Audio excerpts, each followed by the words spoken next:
Hi guys, in this video we're going to actually discuss about how we can solve polynomials, and while solving the polynomial one of the roots can actually be a complex number. Okay,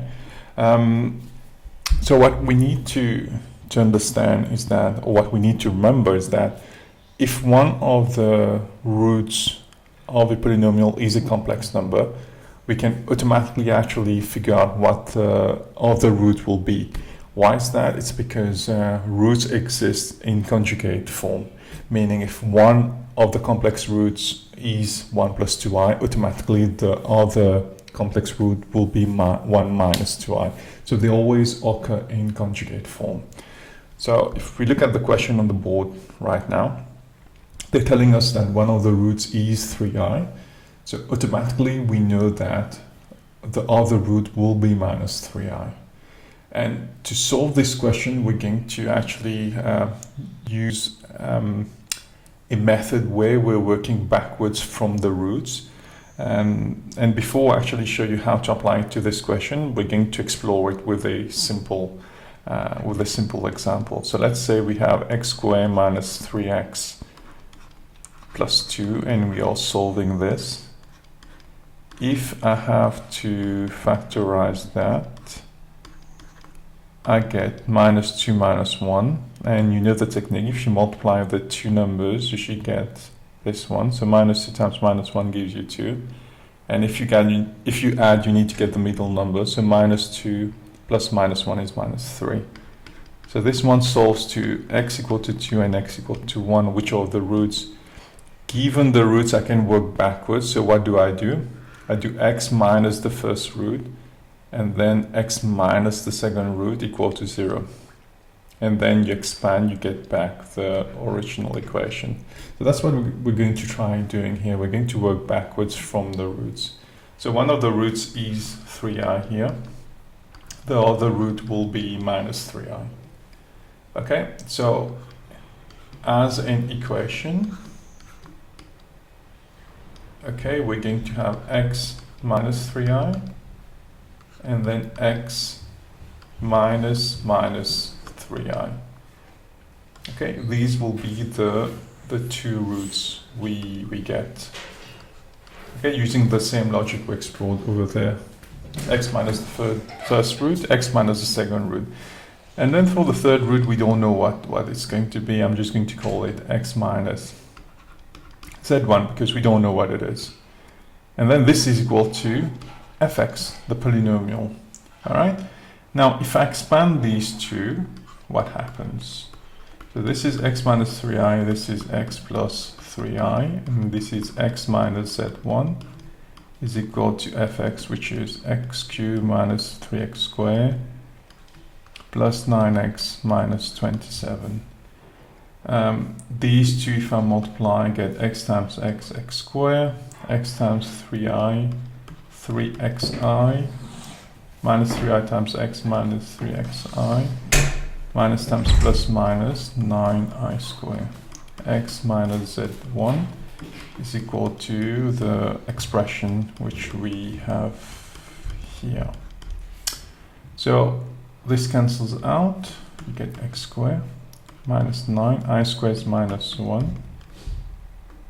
Okay, so this is in brackets.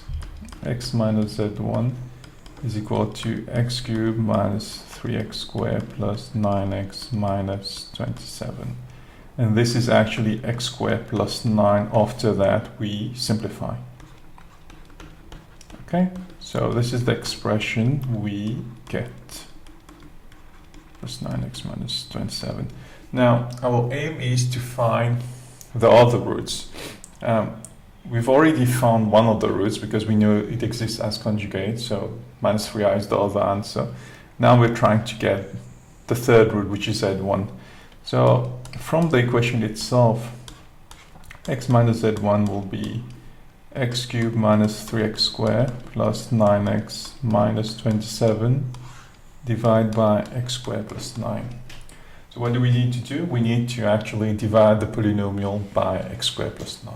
Okay, so I'm going to wipe out the board, and then we're going to do the long division. So let me just erase that for a minute.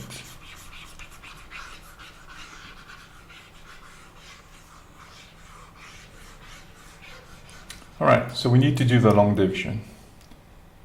So draw that. So it's x cubed minus 3x squared plus 9x minus 27, and you're dividing it by x squared plus 9. If you still remember, when we do long division, if we don't have one of the terms, we write it as 0. So x squared plus 9, I'm going to write it as x squared plus 0x plus 9, so that it facilitates the long division process. If I look at the polynomial, we have all the different terms. We have the x cubed term, the x squared term, the x term, and the constant, so there's no modification to be done there. Then you divide, so x cubed divided by x squared x times x squared x cubed, x times 0x plus 0x squared, x times 9x. I subtract. I get negative 3x squared. X cubed minus x cubed cancels out. Negative 3x squared minus 0x squared minus 3x squared. 9x minus 9x cancels out. You bring that number down, so it's minus 27. Minus 3x squared divided by x squared, you get minus 3. Then minus 3 times x squared minus 3x squared. Minus 3 times plus 9, you get minus 27. Subtract and you get 0. You get 0 because you divided by a factor, all right? And it's fine to actually get, I mean, we should be getting 0 when we divide a polynomial by its factor. So the quotient we've got is x negative 3. So the third factor, which will give you the root, is actually x negative 3. So as roots, we have, let me actually break down the function fx once again. So x cubed minus 3x squared plus 9x minus 27 is equal to x negative 3 times x squared plus 9. Okay, and this is being equated to 0. So x negative 3 equals 0, or x squared plus 9 equals 0. So x is equal to 3, or x squared is minus 9. X squared is 9i squared, because minus 1 is I squared. X will be root of 9i squared plus minus. You get plus minus 3i. So you see, so these are the three answers. The answers are 3, 3i, minus 3i. So in the question they gave us 3i as one of the roots. Automatically we knew that minus 3i was the other answer. And then we work backwards, like I showed you in the video. And then we got that quadratic divisor, and then we divided the polynomial by it to get the third root. And we can actually test it by inputting this equation on Wolfram Alpha and letting it calculate it. I'm going to show it to you here. So if I input this equation on the Wolfram Alpha calculator, it solves it for me, and you can see that it breaks it down like we did, but we did it manually. So they got x squared plus 9 like we got, and then Wolfram Alpha got three answers, 3 minus 3i and 3i, and these are exactly the answers we got when we run our process. Okay, so that's just one other question you may get for exams when you're solving a complex number question. It can take many forms, as we've been exploring so far, and this is one of the possible questions you may get. All right, so I hope that you found this video very helpful.